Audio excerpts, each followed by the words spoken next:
बोलिए श्री हरि विष्णु भगवान की जय। नमस्ते आप सभी श्रोताओं को, आप सभी को निर्जला एकादशी की शुभकामनाएं। निर्जला एकादशी हिंदू धर्म में एक महत्वपूर्ण व्रत है जो ज्येष्ठ मास के शुक्ल पक्ष की एकादशी तिथि को रखा जाता है।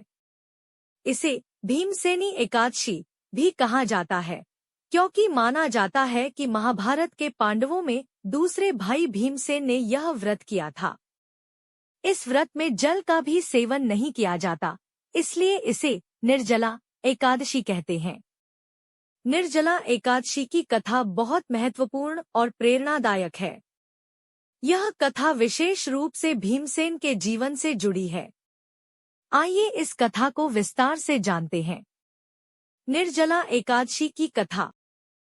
महाभारत काल में पांडवों के 5 भाइयों में से भीम सबसे बलशाली और भोजन के प्रति अत्यधिक रुचि रखने वाले थे।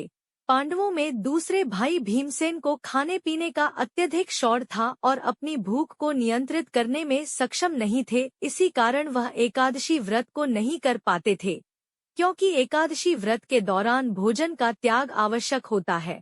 जबकि उनके चारों भाई युधिष्ठिर, अर्जुन, नकुल और सहदेव नियमित रूप से एकादशी का व्रत रखते थे और इसे पूरी श्रद्धा से निभाते थे। भीम ने अपनी इस समस्या को लेकर अपने भाइयों और माता कुंती से चर्चा की। सबने उन्हें व्रत रखने का महत्व और पुण्य बताया, लेकिन भीम के लिए बिना खाए रहना बहुत मुश्किल था। तब उन्होंने भगवान श्री कृष्ण से अपनी समस्या का समाधान पूछा।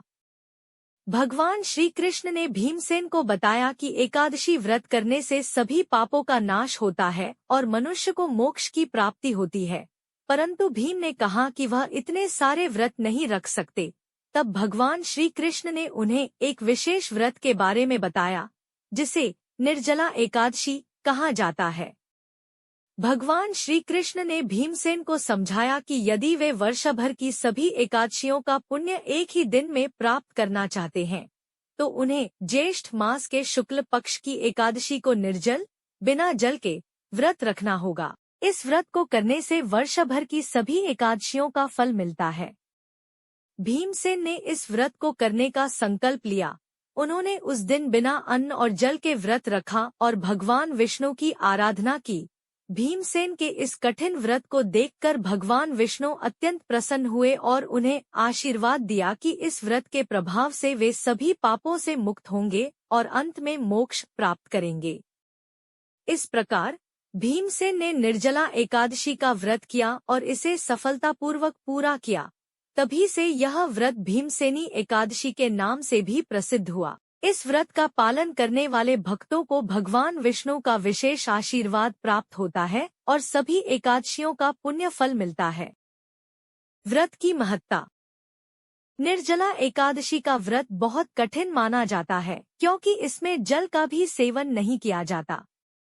इस व्रत को रखने से मनुष्य के सभी पाप समाप्त हो जाते हैं और उसे स्वर्ग की प्राप्ति होती है। इस दिन भगवान विष्णु की पूजा अर्चना करने और ब्राह्मणों को दान देने से विशेष पुण्य मिलता है।